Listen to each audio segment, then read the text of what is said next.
You may have seen this video. Well, now you're watching this video, and it is about the cult of communism. Specifically, a conspiracy theory that I didn't want to cover on the main channel video because it felt like it kind of derailed the whole thing, but it's very interesting, and we love conspiracy theories on this channel. Everything conspiracy related, I automatically believe, and everything I say from now on, I fully endorse. Press like. Just kidding. By the way, thank you for watching. Hit the subscribe button on the TLS.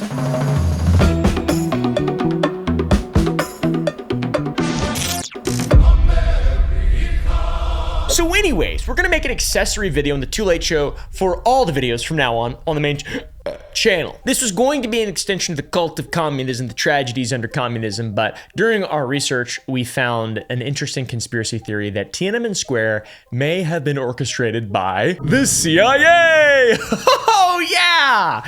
And that's not to say in any way that I believe that, all right? And personally, I believe that every human being yearns for freedom, especially the people who do not have it. The people of China at this time, it appeared, maybe were not that free. I believe it was students who believed in a better world and believed in, beautiful things like democracy and, I don't know, the right to exist and do whatever you want, and survival is kind of a moral barometer. I'm not totally sure, but that's what I think it was, is the students are just awesome.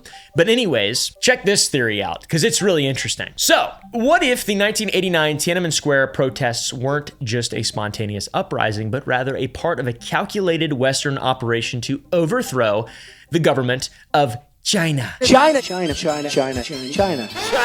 All right, guys, because if we know the United States of America, specifically the CIA, that has been a common theme, especially in the 80s and 70s and 60s and 50s and the 90s and the 2000s, and also now. It seems like, I don't know what's going on. Why are they so mean to everyone? Oh, bud, come on, man.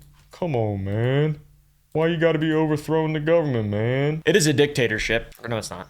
I don't know. Also, this conspiracy theory dives into modern Chinese history as well, and why we have such a negative relationship, it seems like, with China. It's maybe not trade, maybe not Taiwan, maybe it's just because we continuously meddle in their affairs using our white glove tactics. We did send Navy SEALs into North Korea that killed innocent people. So that's epic. Not epic at all is what I mean by the word epic. Just to be clear, that's what I meant. I didn't mean that it's epic in a good way. It's possible for something to be epic and bad. I often say amazing and awesome and epic in ways that are not amazing or awesome and epic, and it's a problem that I have, and I need to stop it. So today we're diving into one of the most controversial conspiracy theories about modern Chinese history, aka the claim that the CIA orchestrated protests in 1989 as a failed coup to overthrow the communist government of China. To be clear, this isn't exactly an endorsement or debunking of these claims, but rather a look at what many conspiracy theorists believe in regard to these claims. This is about understanding an alternative narrative that has significant implications for how we view US-China relations in the events of 1989. According to sources like Canadian Patriot and ProLwiki, a proletarian encyclopedia, the Tiananmen protests were not organic student demonstrations, but rather a carefully orchestrated color revolution, or the CIA's first major attempt at regime change in China. The theory alleges that starting in 1986, US intelligence agencies began cultivating Chinese student leaders through organizations like George Soros' Fund for the Reform and Opening of China, which donated $1 million in that year. Also, with involvement from the National Endowment for Democracy, which conspiracy theorists describe as a CIA front organization, which opened offices in China in 1988, just 1 year before the protests. Most significantly, theorists point to the appointment of James Lilly as the US ambassador to China on April 20th, 1989, just 5 days after Hu Yaobang's death that sparked the initial protests. Lilly wasn't just any diplomat, he was a career CIA operative who'd spent 30 years in Asia and was station chief in Beijing in the early 70s. So he knew his shit. He knew Chinese culture, he knew Chinese society. And to many, including conspiracy theorists, the timing of Lilly's Milley's appointment is no coincidence. The most compelling evidence that conspiracy theorists cite is Operation Yellowbird, a rescue operation that successfully evacuated several hundred dissidents in an underground railroad after June 4th. This is not a disputed conspiracy thing. It is a documented humanitarian effort to get dissidents out of China. And the operation involved the CIA, British MI6, Hong Kong triads, mob bosses, and cost about $2 million total. But here is where things get interesting. Was this a humanitarian rescue mission or evidence of pre-existing operational infrastructure? Some theorists point to Gene Sharp's presence in Beijing. Sharp, if you don't know, which you probably don't, because why would you? He is often referred to as the father of color revolutions. Sharp allegedly arrived in Beijing on May 28, 1989, with his assistant Bruce Jenkins, and his manual, which is called From Dictatorship to Democracy, would later be used in Serbia's Otpor movement, Georgia's Rose Revolution, and Ukraine's Orange Revolution. Politico even credits him with writing the playbook for a nonviolent revolution in the same article that they say he watched the Tiananmen Square massacre from inside a KFC, which is odd considering that he was supposedly expelled by Chinese authorities 2 weeks before the crackdown. So I'm not exactly sure. In other news, Voice of America expanded its Mandarin broadcast from 8 to 11 hours daily during the protests, and by June 4th, 70 to 80% of Voice of America's content focused directly on Tiananmen Square. Conspiracy theorists claim that they ran 24 hours a day during the sit-in protests from the safety of their Hong Kong station, because Hong Kong was sort of untouchable. Obviously. The argument is that this was not journalism, but rather a psychological warfare, providing tactical advice and inflaming tensions as university students listened late into the night and were able to build a fantasy,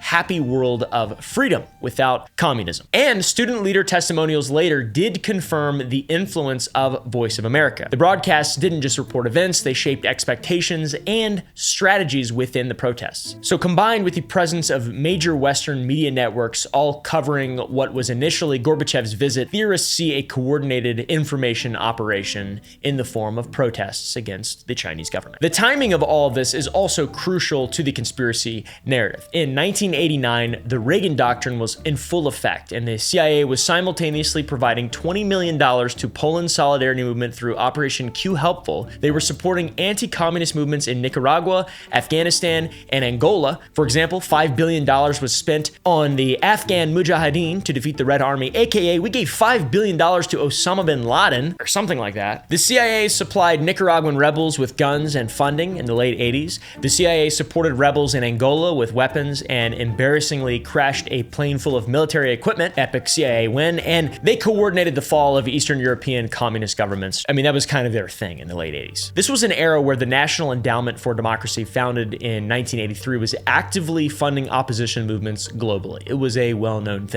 And its founder, Alan Weinstein, openly stated, "A lot of what we do today," I can't do that voice, "a lot of what we do today was done covertly 25 years ago by the CIA."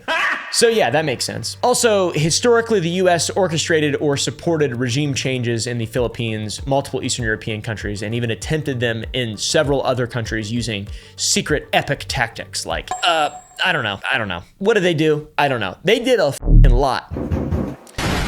China, theorists argue, was simply another target in this global campaign of manipulation. There are even official Chinese sources outlining America's pattern of white glove operations in other countries to subvert state power and slowly topple non-democratic governments by inciting division and confrontation through ideological infiltration. Sound familiar, my friends? Because that is the playbook of every major intelligence power that has ever existed, divide and conquer. So be aware of that. There are official articles published on the People's Republic of China's Ministry of Foreign Affairs website, specifically calling out the NED, or the National Endowment for Democracy, calling them the implementer of CIA covert operations, which Weinstein previously said they just do the same thing. They even have a fact sheet on the NED published to the Embassy of the People's Republic of China in the United States of America, where they accuse the US of using democracy as both a tool and a weapon to meddle in other countries' internal affairs. They call the National Endowment for Democracy the US government's main foot soldiers and democracy crusaders that cultivate pro-US puppet forces around the world. Neither of these PRC pages mention anything specific about Tiananmen Square, but of course, why would they?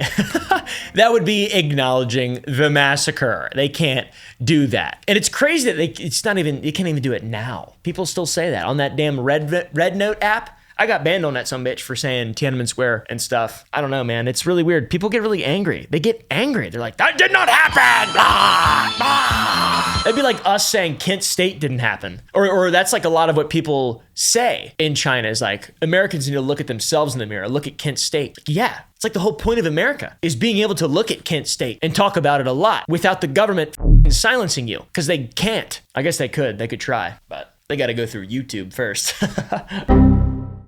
Anyways, but even the propaganda falls in line with these conspiracy theories that allege US involvement in protests and any negative thing that's ever happened in the entire world. So maybe I'm a Chinese propagandist. I didn't even know. I used to love China when I was a kid. I used to want to dress in traditional Chinese clothing. I learned a lot of recipes, specifically food from the Sichuan province. I don't know why. I was super obsessed with it as a little child. And I'm talking like 8 years old. I would watch action movies, like kung fu action movies where I didn't understand them at all. And then I would just be like, I want to be Chinese. I want to be Chinese. I don't know why.